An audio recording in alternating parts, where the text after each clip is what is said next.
Thank you. Okay, thank you, Loida. We'll have an opportunity to ask questions about both admissions and financial aid at the end of the session. And I do want to say that I will try to, there's a lot of information to cover. I'm going to try to get it through thoroughly and quickly, but also give you opportunities to ask questions. If you have questions, particularly about financial aid that are very specific to your situation, we would recommend that you come and see either myself or Julie. Will be both over at our offices in Divinity Hall, having open office hours from 4 to 5. We're happy to answer individual questions that way. If you just have general questions, again, we'll get to some of those in the question and answer.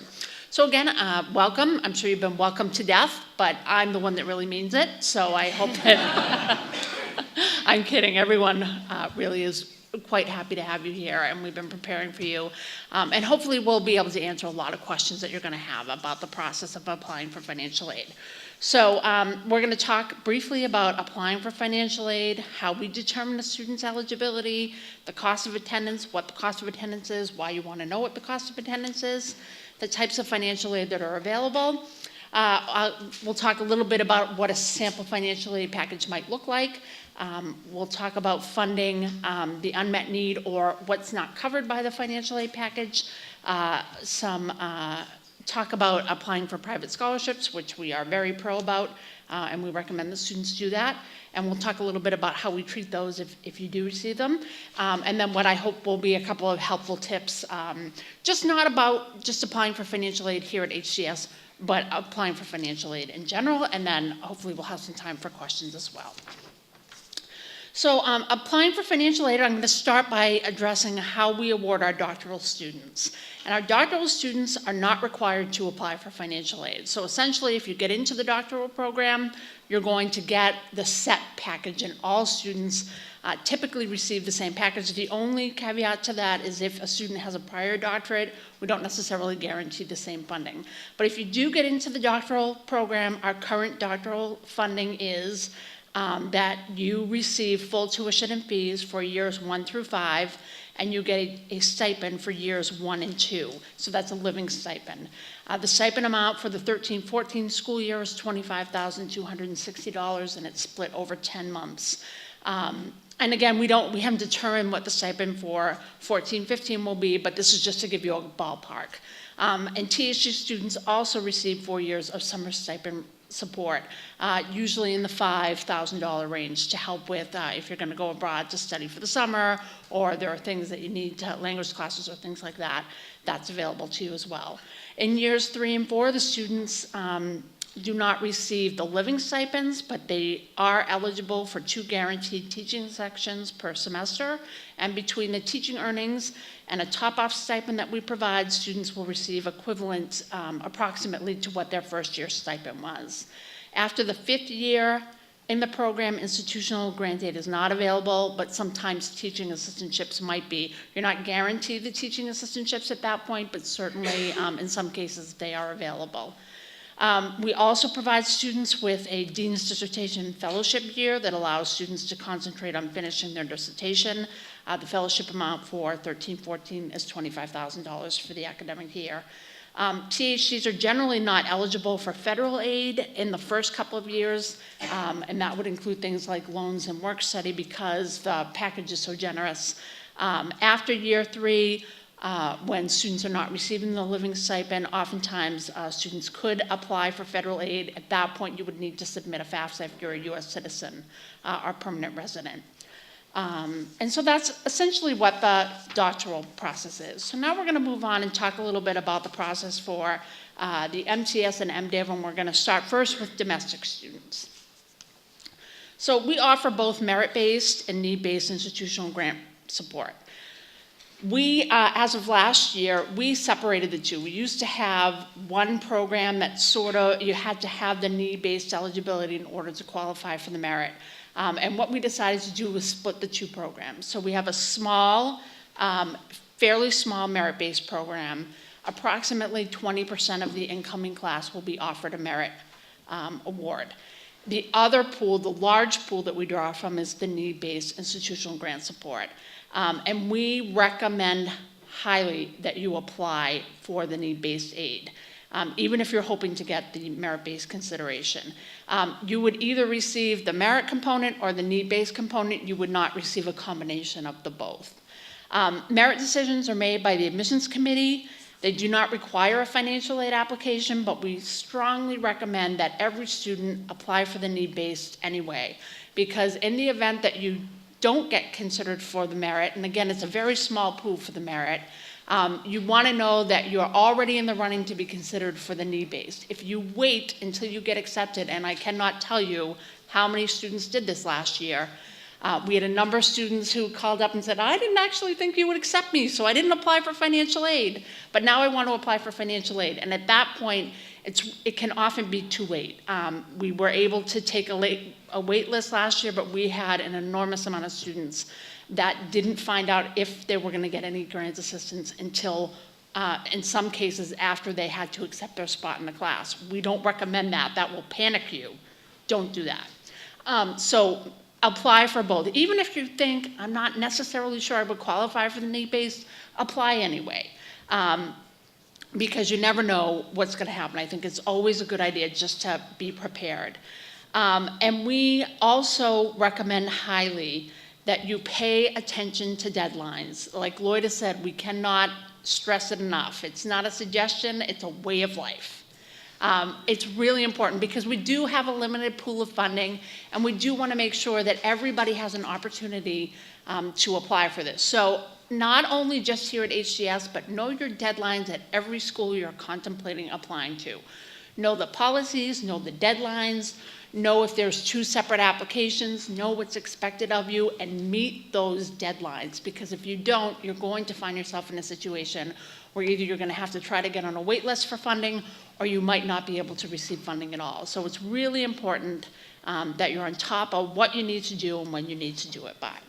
So for our students applying for the merit-based, we don't require an application.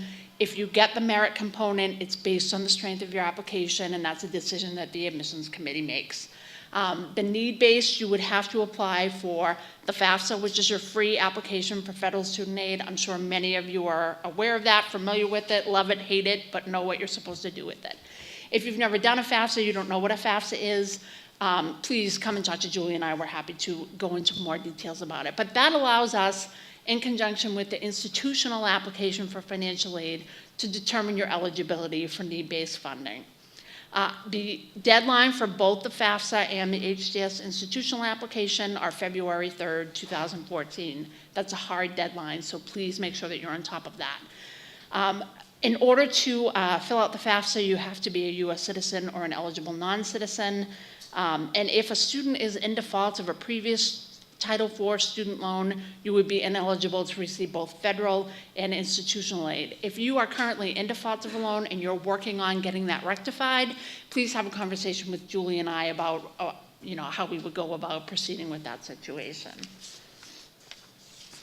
Continuing on, the FAFSA, again, can't be filled out until at least January 1st of 2014, and you should use estimates of your 2013 taxes if you have not completed them by then. If you know you're going to do your taxes in the middle of January or the very end of February, the end of January, we would recommend that you wait to fill out the FAFSA until you do that, but make sure that you meet the February 3rd deadline. Don't assume that you shouldn't fill it out because you haven't done your taxes. Just use your best estimates from your W-2s, and then you'll go back and update the information once you finally finalize your taxes. If you're applying to HDS, you want to make sure that you choose our school code, which is E00210. This is also on our website, so if you can't remember it, you'll be able to find that information. If you use the generic Harvard University code, your FAFSA will never make its way to us, so you just want to make sure that you're choosing Harvard Divinity School specifically. The HDS institutional application will be available in mid to late December. Students will receive an email from the financial aid office after they've submitted their application for admissions. So you have to submit your admissions application first, and then after the application is ready in mid-December, we're going to send you an email within a few days telling you how to log on to our institutional application, and it's an online form. It's fairly simple. It should take you probably no more than 10 to 15 minutes to fill out. And it's always a good idea to keep copies of your taxes, your W-2s, and your year-end investment statements in case we have questions for you later on. We don't request those forms up front, but there is a process, a random process by the Department of Education called verification, where a student may be asked to provide those documents. So you want to know where they are and how to get your hands on them if we do ask you to provide them. If you're an international master's student, you do not have to fill out, you're not eligible to fill out the FAFSA, but you're certainly eligible for the institutional grant support. And you would fill out the HCS institutional application, which I just described. And again, the deadline for that is February 3rd, 2014. Is anyone applying to the THM program? Okay, so the THM program is the one master's program that we do not fund with grant support. If a student is a U.S. citizen or an eligible non-citizen, they're welcome to apply for federal aid, but we don't provide grant assistance for that particular program.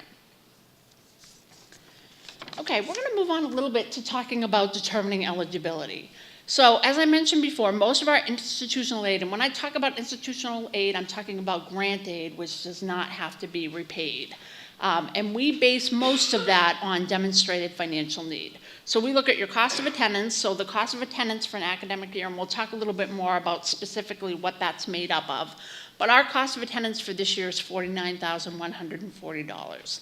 And I subtracted out, I made up a random EFC of $12,500. EFC stands for your estimated family contribution, and that's what you're going to get off of your FAFSA information. So you put all your information on, and then it spits out this number that says your EFC is, in this case, $12,500. So we subtract that from your cost of attendance, and that tells us what your estimated need is. And need is sort of a tricky question because your need could be high, but it doesn't necessarily mean that we have the funds to meet everyone's cost of attendance. And something that we think is really important here at HCS is we really view your education as a partnership. It's a partnership between the financial aid office here and you. We're gonna work to help get you some grants. We're gonna help work with you to figure out your loan eligibility, look at private scholarships. We'll help you with filling out any forms, but we also expect you to participate in this because you are the primary beneficiary of your own education. And so we don't want you to expect that you're going to have to come up with everything on your own, but you are going to have to look for outside scholarships in many cases, talk about what your loan eligibility might be, and certainly making sure that you're on time for deadlines because that will put you in the best possible position. So our need-based grants for those who demonstrate eligibility can range from half tuition to full tuition. So we have 3 tiers of need-based grants. We offer half tuition, so that's half of the full-time tuition. We offer 3/4 tuition, so 75%, and we offer full tuition.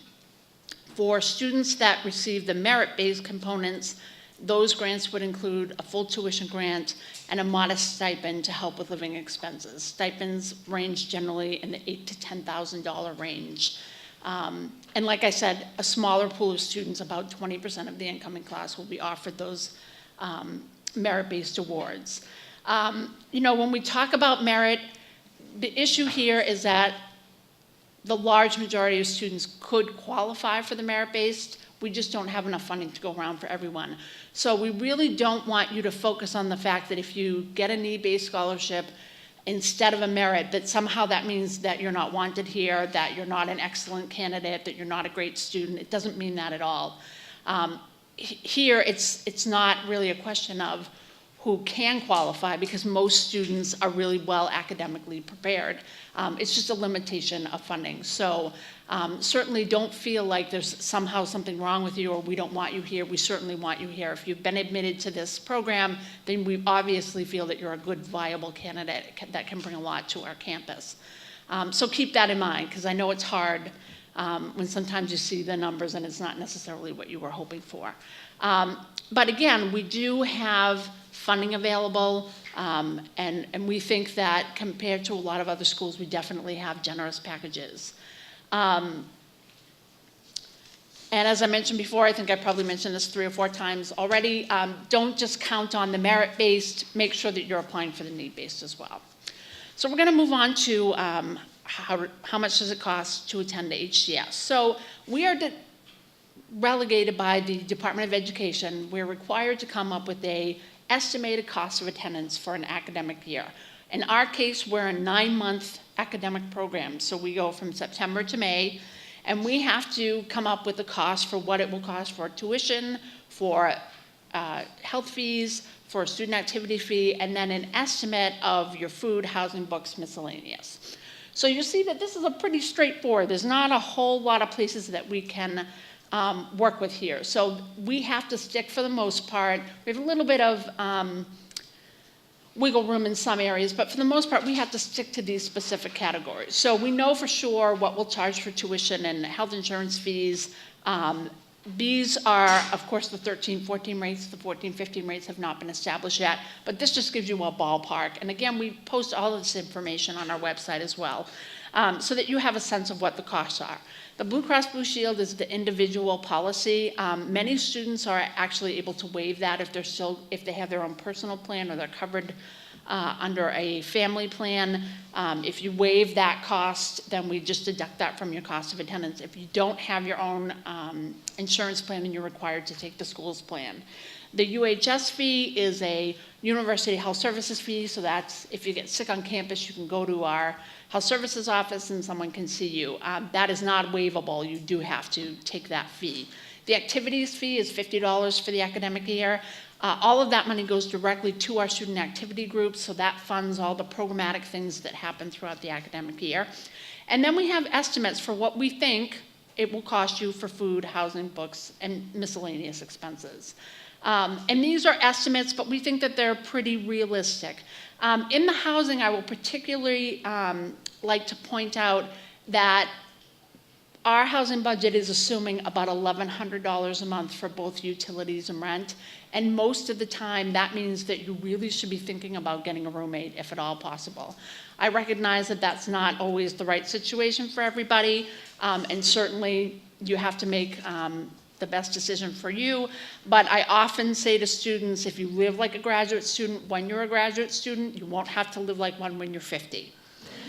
So, you know, the next roommate I want is a husband, so I certainly understand that, you know, at my age, I don't necessarily want to have a roommate. But on the other hand, living with someone else for a couple of years to really keep your costs to a minimum will certainly help you in the long run.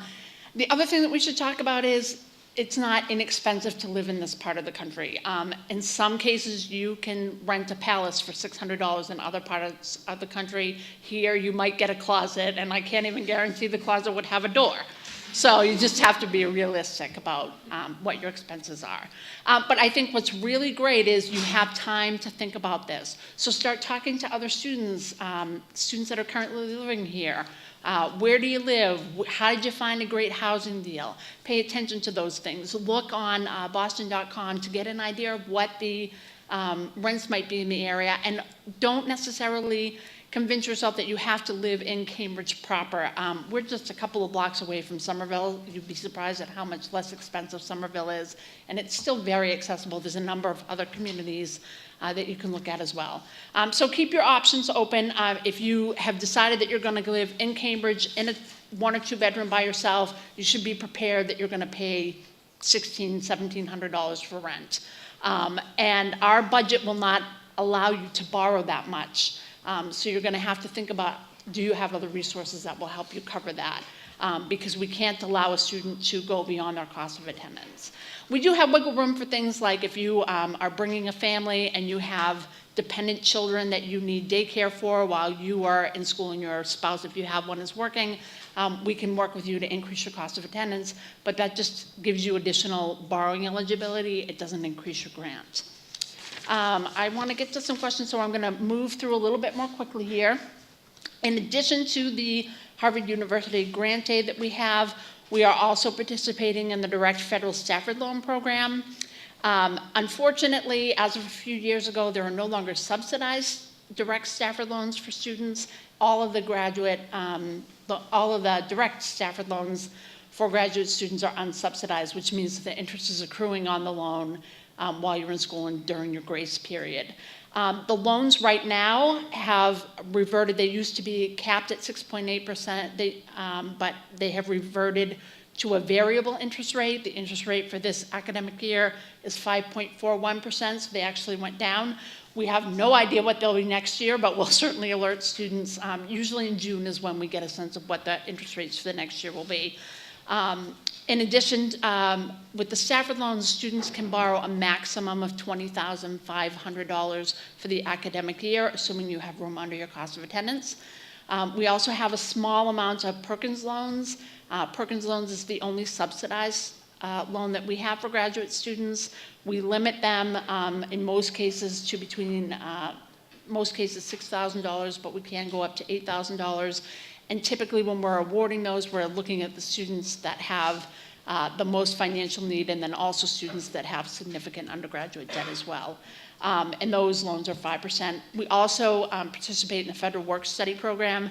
For those of you that are thinking about going into the MDiv program and have heard a lot about these great field education opportunities, most of those are paid through work-study.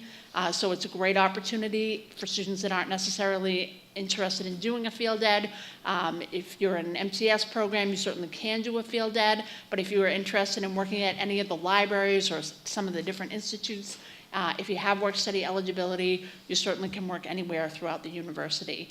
We do have a limit of how much students can earn because we only have a certain pot of funding to go around. For this academic year, we limited it at $4,000 for the academic year, but it's a great opportunity to, in many cases, to work in something that you're really passionate about and earn some money. And in some cases, students just say, I want to check out books in the library and I don't want to think about anything related to my studies, and that's great too. And we encourage work study because it helps you reduce your loan debt. It gives you money, pocket money for expenses and things.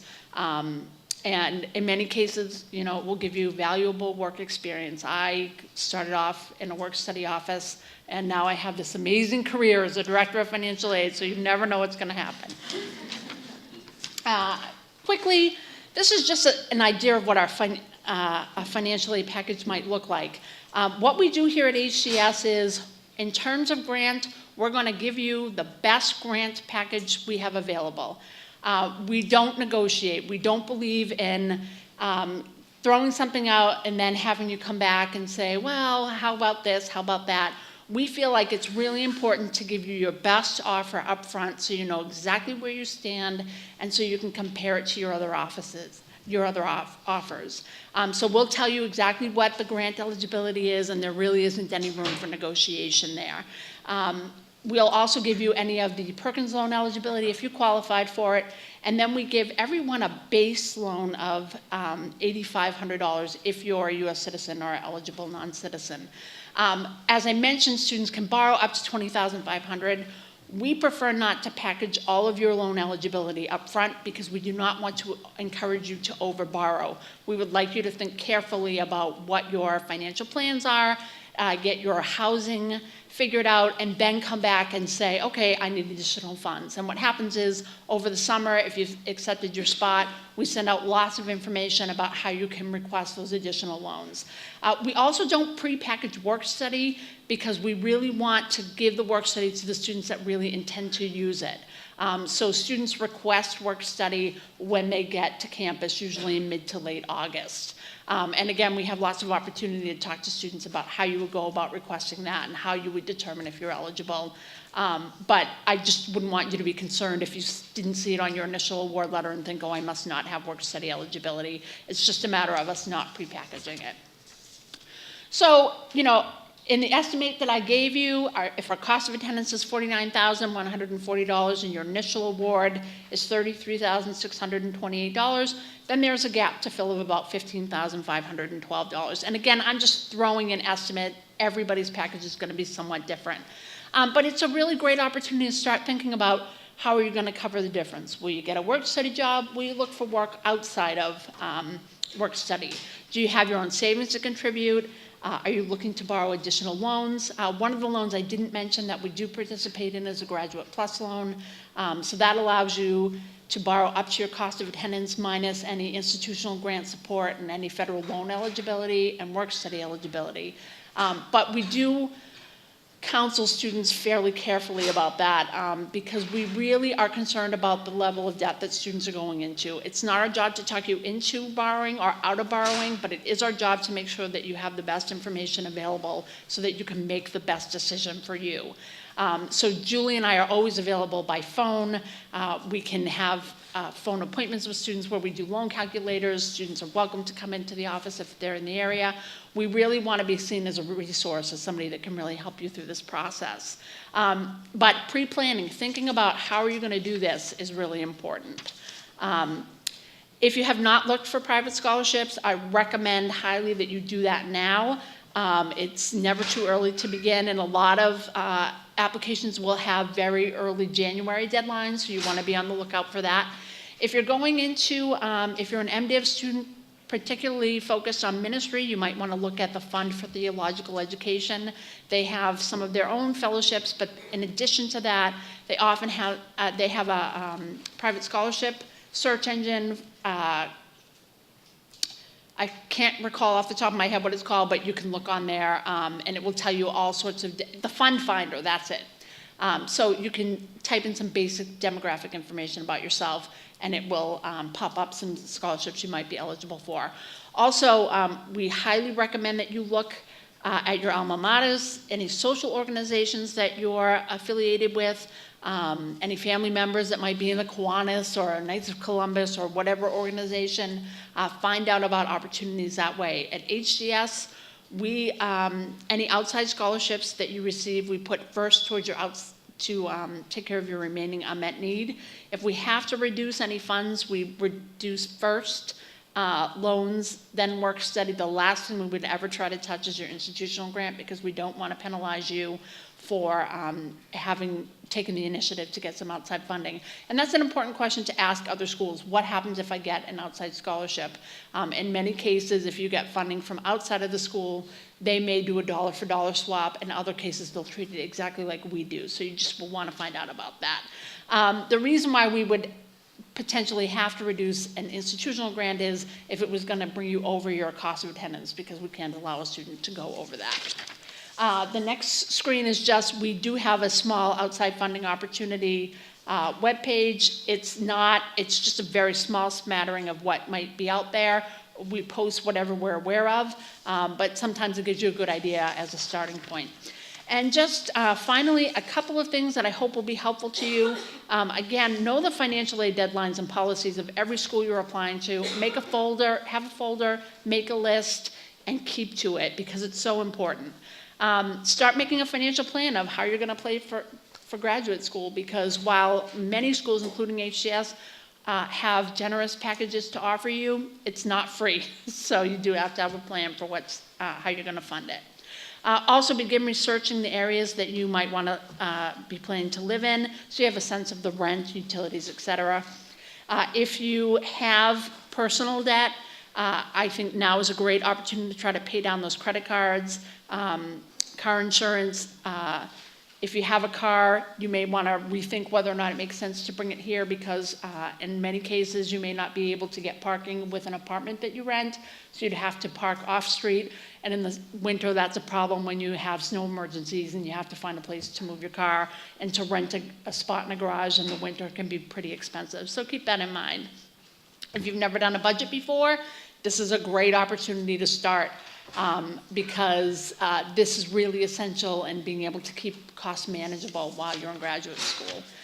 Again, myself and Julie will both be having office hours from 4 to 5 over in Divinity Hall. We're up on the second floor. We're in the suite with admissions. So if you had admissions and financial aid questions, you could tag team us and we'd be able to get your questions answered. We also are available by email, so feel free to email us as well. And we have about 5 minutes left, so we can take a couple of quick questions. Yes? I just have a very small question. How are people notified that they are either accepted or not accepted? Is it via letter in mail, or how does that work? So the question was, how are students notified whether they've been accepted or not been accepted? We do everything online these days, so you will get an email that tells you to check your decision online in the same account that you used to apply. Yes. And in terms of financial aid, usually within 1 to 2 business days of your admission email going out, you'll also, if you've met the deadline for financial aid, you'll also get an email from the financial aid office as to how you will log back on to view your financial aid award letter. Yes? How long does it usually take for you to receive RTOs? So how far ahead should we do the test? So the question was, how far in advance you should take the GRE so that we can get the scores on time? I recommend taking the GRE no later than December 15th if you're applying for January 15th. So about 4 weeks or so. These days sometimes we get them very quickly after that because it's an online report that we get. But sometimes things fall apart, especially around the holidays when everybody's trying to take the test. If you're applying to the doctoral program, that means you need to be taking the GRE right about now. And they're valid for 5 years.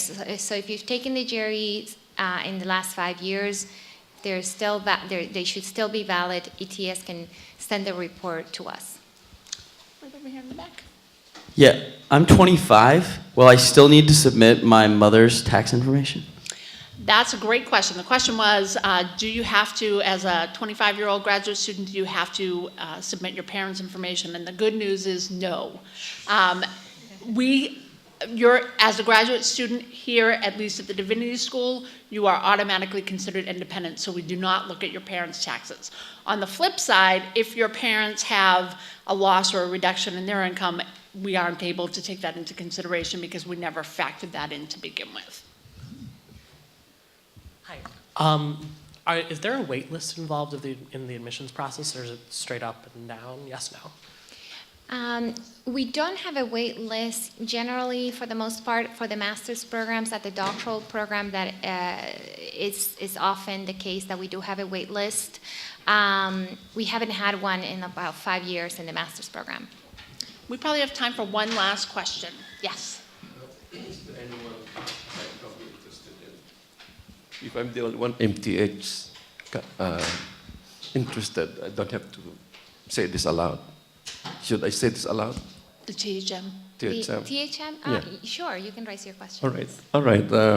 My question is, I was watching your presentation here, but there's not much information about the THM as to the essay requirement.